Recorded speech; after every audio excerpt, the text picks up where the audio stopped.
You're gonna be 39 years old, walk into your parents' fucking living room for some nice tea and tell them to go fuck themselves and never talk to them again. A lot of people don't want to know the exact roadmap, right? They want to know if you have confidence where you got it. So you're saying, I got it from my parents. But then, not in the same breath, but in the same conversation, you're saying, fuck your parents. So what if you don't have that support to make that confidence?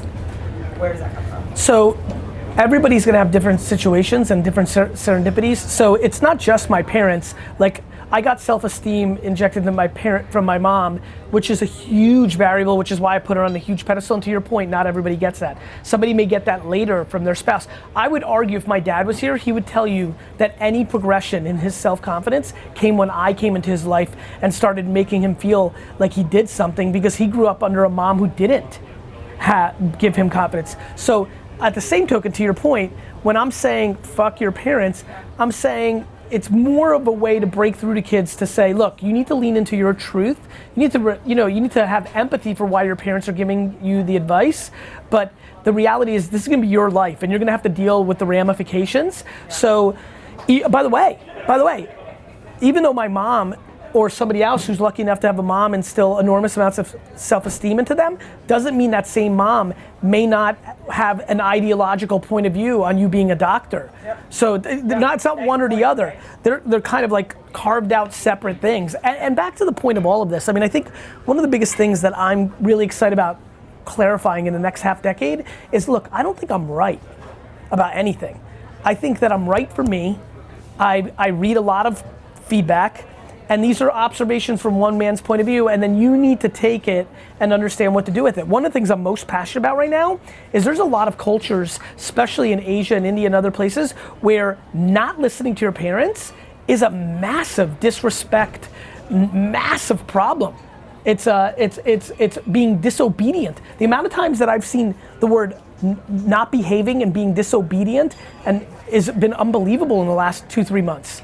They're like, Gary, you don't understand, like, I can't do that. Like, that is just like a death blow. And I'm like, you don't understand. That's exactly what you need to do, because here's the alternative. You're gonna be 39 years old, walk into your parents' fucking living room for some nice tea and tell them to go fuck themselves and never talk to them again.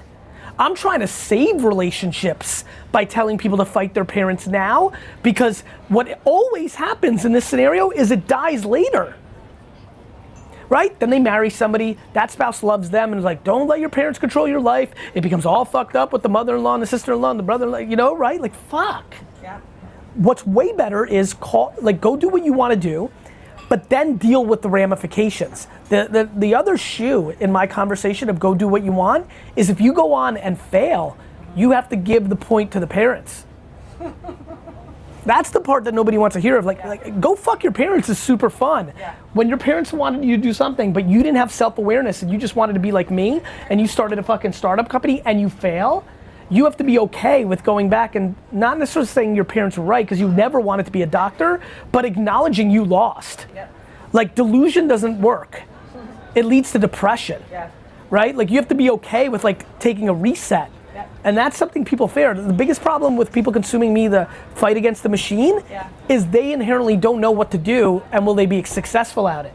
It's really fun to be like, don't listen to your parents, and go and crush it and win. That sounds great.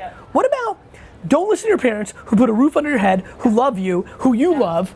You want to be a filmmaker, and you lose. And now you have to come with tail between your legs at 29 in the culture and the subculture, the culture of your usually your background, and the subculture of your family. Everybody's scared. My big thing, my driving infrastructure is, when I tell you I lost, I don't care what you say. I lost. You suck. See, even this whole thing, the whole thing crashes down, right? The amount of judgment would be deafening.